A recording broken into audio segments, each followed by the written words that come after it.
Team India మరో సవాల్కు సిద్ధమైంది. రాజ్కోట్లో ఇంగ్లాండ్తో మూడో టీ20 ఆడబోతోంది. భారత జట్టు ఇప్పటికే 2 మ్యాచుల్లో గెలిచింది. మూడో మ్యాచ్లోనూ గెలవాలనే పట్టుదలతో ఉంది. రాజ్కోట్లో గెలిస్తే మరో 2 మ్యాచ్లు ఉండగానే భారత జట్టు సిరీస్ను గెలిచినట్టవుతుంది. సిరీస్ ఆరంభం నుంచి టీమిండియా దూకుడు చూపిస్తోంది. తొలి మ్యాచ్లో అభిషేక్ మెరుపులతో భారత్ 7 వికెట్ల తేడాతో గెలిచింది. ఆ తర్వాత తిలక్ వర్మ పోరాటంతో రెండో మ్యాచ్లోనూ టీమిండియా సత్తా చాటింది. 2 వికెట్ల తేడాతో అదరగొట్టింది. మూడో మ్యాచ్లోనూ టీమిండియా ఊపు కొనసాగించాలనుకుంటోంది. అయితే సంజు శాంసన్ పెద్ద స్కోర్లు సాధించడం లేదు. మూడో మ్యాచ్లో అయినా శాంసన్ చెలరేగాలని టీం మేనేజ్మెంట్ కోరుకుంటోంది. అభిషేక్ ఫామ్ టీమిండియాకు కలిసి రానుంది. తిలక్ వర్మ వీర ఫామ్ లో ఉన్నాడు. వరుసగా 4 ఇన్నింగ్స్ల్లో అవుట్ కాలేదు. చివరిగా అవుట్ అయిన తర్వాత తిలక్ వర్మ 318 పరుగులు సాధించాడు. అవుట్ కాకుండా ఎక్కువ పరుగులు సాధించిన ఆటగాడిగా ఇప్పటికే తెలుగు కుర్రాడు రికార్డు సృష్టించాడు. రాజ్కోట్లో తన రికార్డును తానే బ్రేక్ చేస్తాడా లేదా అనేది ఆసక్తికరంగా మారింది. కెప్టెన్ సూర్యకుమార్ యాదవ్ కెప్టెన్సీ భారత జట్టును టెన్షన్ పెట్టిస్తోంది. కెప్టెన్ అయిన తర్వాత స్కై గ్రాఫ్ పడిపోయింది. కెప్టెన్ గా విజయాలు అందుకుంటున్న బ్యాటర్ గా తన మార్కు చూపించలేకపోతున్నాడు. 2024లో 17 ఇన్నింగ్స్ల్లో 26.81 యావరేజ్ తో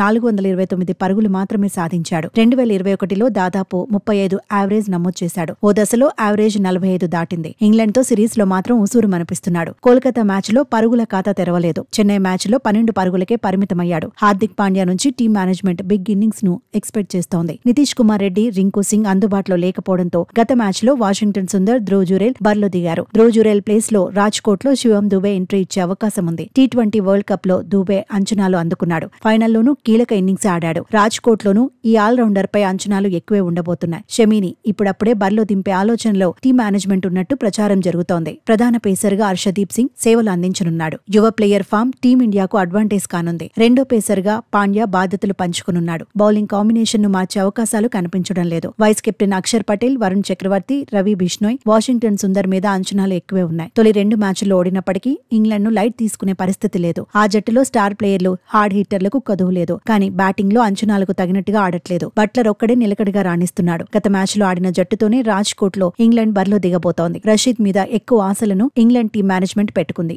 రాజ్కోట్ పిచ్ బ్యాటింగ్ కు ఫేవర్ గా ఉంటుందనే అంచనాలున్నాయి. రికార్డులు టీమిండియాకు అనుకూలంగా కనిపిస్తున్నాయి. రాజ్కోట్ లో ఆడిన 5 మ్యాచ్ల్లో భారత జట్టు 4 గెలిచింది.